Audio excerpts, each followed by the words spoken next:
Buen día con todos, soy Juan David Quispe-Vilca y les hablaré acerca del derecho, la clase número 1 del curso de Principios y Personas. Etimología. La palabra derecho proviene de la voz latina directum, que a su vez significa dirigere, que significa dirigir. Concepto es el conjunto de principios, preceptos y reglas a las que están sometidas las relaciones humanas en toda sociedad civil. Expresa rectitud, el proceder honrado, el anhelo de la justicia, la regulación equitativa de las relaciones humanas. Significa aquello que es recto. El derecho es concebido como norma, como atribución, como ciencia y como arte. El derecho designa lo que legítimamente le pertenece a una persona, es decir, lo que es suyo, y es la facultad de disponer y utilizar lo que es suyo dentro de los límites de la ley. La norma. Son aquellas que dependen de la actitud que adopta el hombre frente a los valores. Las normas buscan valores y nos indican diversos caminos a elegir para la conducta humana, con la libertad de seguirlas o no. Clasificación. Normas religiosas. Las normas religiosas señalan el comportamiento que el hombre debe ofrecer, que debe observar para con Dios de acuerdo a sus creencias. Normas morales. Persiguen la realización de lo moralmente valioso de acuerdo a los principios de cada persona. Normas jurídicas. Son las que regulan la conducta social humana con el fin de lograr alcanzar la justicia. Las normas sociales se refieren a las relaciones entre individuos. Fuentes del derecho. Las fuentes del derecho son los medios materiales por los que se pone de manifiesto la norma, determinando su contenido, es decir, su razón de ser. Acepciones. Fuente del conocimiento del derecho. En esta encontramos los documentos, las actas de debate de un cuerpo legislativo. La fuerza creadora del derecho, en esta encontramos el hecho de la vida social, la naturaleza humana y el sentimiento jurídico. La autoridad creadora del derecho, en esta encontramos el Estado y el pueblo. El acto creador o la forma de cómo ésta se expresa. Encontramos la costumbre, la jurisprudencia y la doctrina. El fundamento de la validez jurídica de una norma de derecho y la forma de manifestarse de la norma jurídica, la cual sería las leyes, los decretos y los reglamentos. Se considera una división tripartita de las fuentes. Fuente como fundamento del derecho. En esta encontramos a Dios y el espíritu humano. La fuente como sinónimo del grupo social que crea el derecho. Encontramos el Estado, la Iglesia y los sindicatos. Fuente como la autoridad o fuerza social. En esta confiere a la norma los caracteres necesarios para su vigencia. Según Stamler, se divide en fuentes originarias y fuentes derivativas. Las fuentes originarias, en estas se encuentra la conquista, la colonización, la equidad y la costumbre. Las fuentes derivativas, pues encontramos la ley, la doctrina, la jurisprudencia y los reglamentos. Las fuentes materiales del derecho. Las fuentes materiales del derecho son hechos que tienen su propio sentido. Para originar formas del derecho deben corresponder al ámbito social humano y apuntar hacia los valores jurídicos. Las fuentes materiales del derecho es toda realidad cuya estructura es la subordinación, la integración o la coordinación del empleo de la justicia en un determinado círculo social, a través de las normas creadas por ella. Las fuentes formales o históricas. Las fuentes formales del derecho positivo son los diversos modos en cómo éste se manifiesta. Según Del Vecchio, las fuentes formales son la costumbre y la ley.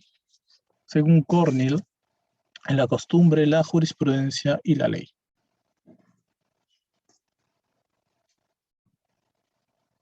La ley. Según Kelsen, es una norma jurídica general y abstracta.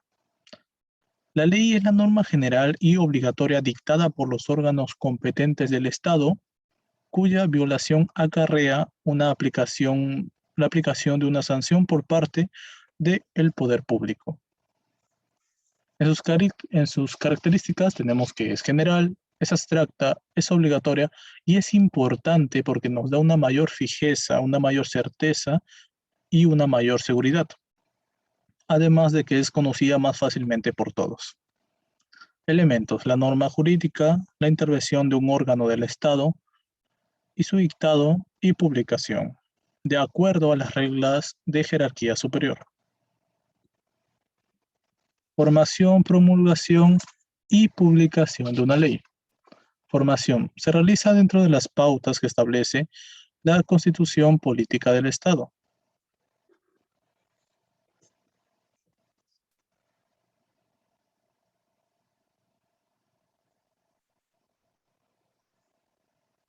Okay.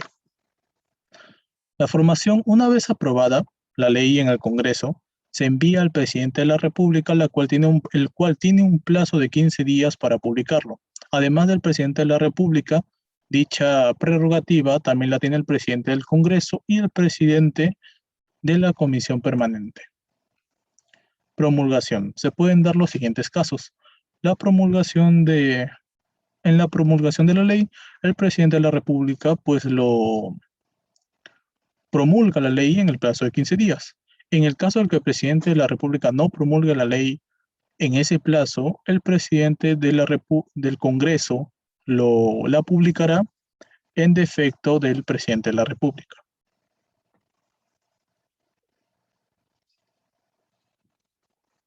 Veto de la ley.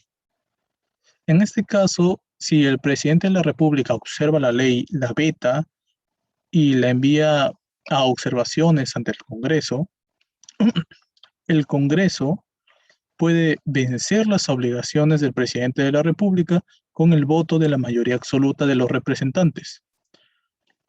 Y terminaría este caso con el presidente del Congreso promulgando la ley. Publicación. La ley es obligatoria desde el día siguiente de su publicación en el diario oficial El Peruano. De acuerdo con la Constitución Política del Perú, salvo que la misma ley se postergue su vigencia en todo o en parte. Si se da este caso, el nuevo plazo suele establecerse cuando las normas son muy importantes y requieren de un plazo para publicarse.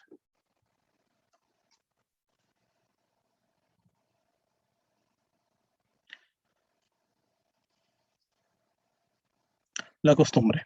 Desde el punto de vista histórico, ha constituido la primera fuente formal del derecho y consiste en un medio de interpretación. Características: su espontaneidad. Fluye libremente por el pueblo. Su particularismo es porque se halla limitada en un ámbito geográfico, en una clase, en un grupo. Su impresión es porque solo se conserva en la memoria del pueblo. Estaba de voz a voz. Es por esto que se tiene que redactar en escrito. Su formación lenta, pues, va lento. Su falta de autor conocido. Esto es porque no hay un autor específico para la costumbre. Y por último, su obligatoriedad, porque tiene que cumplirse por necesidades de convivencia social. La jurisprudencia. Significa una actividad creadora cuando llena lagunas o vacíos en la legislación. En los demás casos se limita a aplicar la ley, es decir, que su papel es simplemente declarativo. Su actividad principal es la valorización y en su ejercicio es verdadero creador. La jurisprudencia es el conjunto de sentencias o fallos dictados por los tribunales para resolver una determinada cuestión jurídica.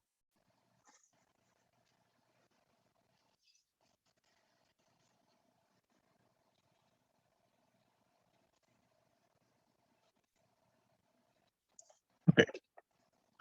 Tiene como finalidad unificar los criterios interpretativos, favorecer la estabilidad de la norma, propender la forma correcta de la aplicación de las leyes, y señalar el sentido en que debe manejar la jurisprudencia para lograr una verdadera estabilidad. La doctrina es la fuente formal del derecho, es el conjunto de opiniones de los jurisconsultos emitidos con la finalidad de facilitar la aplicación del derecho, tiene como aportes facilitar la aplicación de las normas y se va perfeccionando el orden jurídico en general. La interpretación. La interpretación de las normas jurídicas toma el lenguaje como punto de partida y sigue hasta el pensamiento yendo continuamente hacia el objeto. El intelectualismo. Considera que la interpretación es un acto de inteligencia que realiza una serie de operaciones con el objetivo de descubrir el sentido de una proposición jurídica. En el voluntarismo,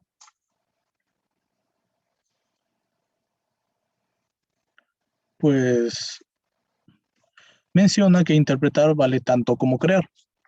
Para el subjetivismo, lo que el intérprete debe investigar es la voluntad del legislador, el mens legislatoris, lo que éste ha querido y como tal ha expresado en la ley. Para el objetivismo, debe buscarse la voluntad de la ley, el mens legis, lo que en ella aparece como objetivamente ha querido. Ignacerus menciona que es esclarecer su sentido y precisamente aquel sentido es decisivo para la vida jurídica y por tanto también para la resolución. Modelos de interpretación. Gramatical o filológico. Repara en las palabras para desprender de ellas la intención del legislador. Exéctico o histórico. En esta corresponde al apogeo del racionalismo jurídico, método de la evolución histórica.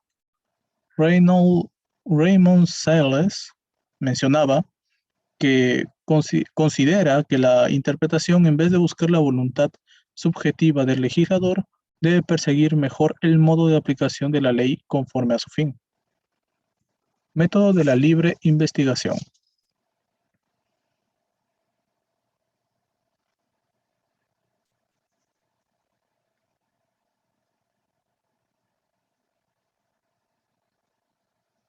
Ok. Método de la libre investigación científica. Jenny menciona que la interpretación debe buscar la voluntad del legislador, pero con el único camino para tal búsqueda, pero que el único camino para tal búsqueda no es la ley. Debe recurrir a otras fuentes, como la costumbre y en última instancia la naturaleza de las cosas mediante la libre investigación científica. Aplicación del derecho en el tiempo y el espacio. Las leyes deben mirar hacia el porvenir y no hacia el pasado. Solo en algún caso particular y por determinadas circunstancias puede autorizarse que la norma posterior tenga en el tiempo un efecto mayor que el indicado. El radio de acción de la ley se da cuando ésta entra en vigencia y cuando ésta cesa. La retroactividad. La retroactividad quiere decir que si se dicta, bueno, nos da a entender que si se dicta una ley nueva es porque es mejor y es más justa que la anterior. Por tanto, no debería aplicar a los hechos futuros como a los pasados. Esta invoca la justicia. La irretroactividad, la cual invoca la seguridad pública, menciona que las leyes se dictan para el futuro. Su aplicación retroactivo originaría un completo estado de inseguridad. La justicia es un valor social que tiene su raíz en la persona. Como virtud suprema y ordenadora, la justicia equivale a un hábito, es la voluntad constante del hombre justo de reconocer y otorgar a otro lo suyo. Como concepto lógico es una relación fundada en la igualdad y como ideal representa esa permanente aspiración plena del valor de la persona, plena del valor de la persona. La virtud de la justicia es una disposición de la voluntad que la lleva a reconocer el derecho de los demás hombres. Muchas gracias.